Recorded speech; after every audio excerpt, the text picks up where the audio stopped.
chess friends. Are you aspiring to permanently improve your skills and level up? Learn 5 expert-approved techniques to elevate your game instantly. You won't want to miss the last tip, especially as it involves accidentally helping your opponent. Let's get to it. Tip number 1. It's the art of rapid development. Picture this. You have 8 moves to get your entire army ready for war. And if you get there first, you have a distinct advantage. We'll just open with a standard king's pawn to e4, and your opponent answers with the same move. You get your queen's pawn up to challenge them to take the pawn. You protect with your knight. They get their knight out. You get your knight out, and you're just going through the development. Your objective is to get all your pieces off the back row and get them where they can actually join in the battle. That's the art of rapid development. You're fully developed, you're ready for battle, and it's only 8 moves later. I do want to cover the objective of castling. Castling is when you move your king twice. And so if you're playing in a tournament, you pick up your king, move your king twice, and then put the rook on the other side. You don't just put the rook and then put the king over. The king has to have not moved. The rook has to have not moved yet in the game. There has to be nothing in between the 2 pieces. And the king can't be in check. The king can't move through check. The king can't land in check in order to castle. Stay tuned for tip number 2. It's something that you're going to like as we go down this chess rabbit trail as we cover things. So the next tip is the knight's gambit. Ever wonder why the knights are so busy working while all the other players are still putting on their shoes?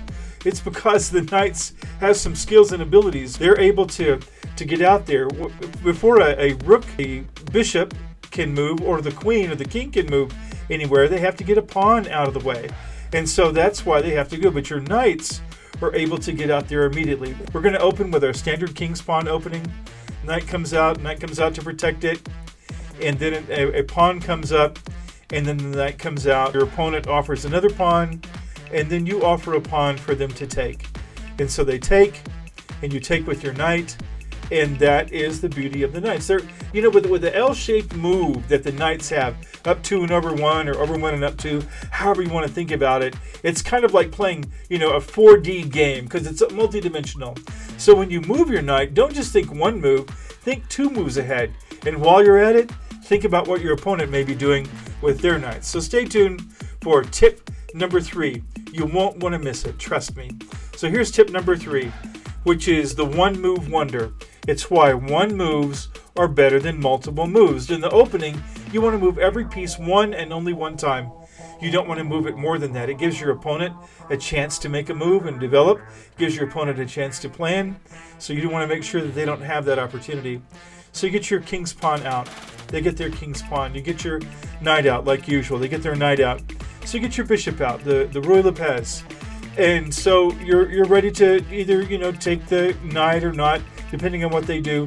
But instead they move their knight out of the way. Now they've got a real problem. Because if you just go and kick their knight out of the way, all the places they can go here, and here, and here, and here, and that's it, right? It's, whoops, not that place. There we go. So that the knight can go all those places that night, and yet none of them are safe for the knight. This one would, a pawn would take if that one. This one a pawn would take. This one the queen would take. This one the rook would take. The only 2 are back where they were, and that gives the bishop an opportunity to take the knight and get the pawns out of alignment, which is what, my particular goal is anyway with that particular opening. So stay tuned for tip number 4, and it is going to be chess-tacular. Here's tip number 4, the pawn paradox. Pawns are like the caterpillars turning into butterflies on the chessboard. If a pawn gets to the back row, it can change into any piece except the king, which is exciting as can be. But pawns can only move forward. They can't move back. Except for the very first move, they only get to move 1 step at a time. So let's get a pawn out. And there's a pawn. They're the tiny troops, and they're out. Each one of these moves has a purpose. And yet this move here, don't do that. This move has no purpose right now. Yes, it protects that square. But your opponent would have to do 2 or 3 other moves to threaten that square. They would have to get this knight out, and then they would have to have their bishop threatening the square, but there's already a pawn in the way. It would just be a lot of trouble for them to want to take their knight right there, and they can't. So really, that's the point of this. Don't use your pawns in a way that's not necessary or needed. That might be a helpful move. It might not. So the next chess tip number 5, is Pwntastic. And this chess tip is when the checkmating trap backfires. And so when you check someone and it backfires, I don't mean checkmating, checking backfires. You check your opponent. So you want to only check your opponent when there's a reason to do so, an accomplishment or a goal or some advantage you can do. In this case, you put your pawn up and you get your knight up, just like our standard opening we've been looking at each time.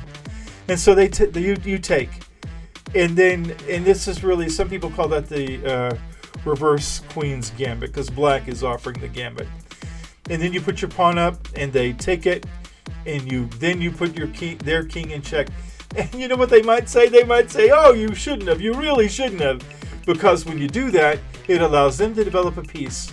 They can develop this piece, and they accomplish something that they might not have done otherwise. And of course, they could also put their queen up, and you would have to trade queens. But when they do that, whatever else you do from here, then they castle, and they're out of trouble completely. So be careful when you check your opponent. Make sure it's for a reason. If you found value in this video, please, it's free, it takes a moment, subscribe. Otherwise, have a fantastic day. Thank you.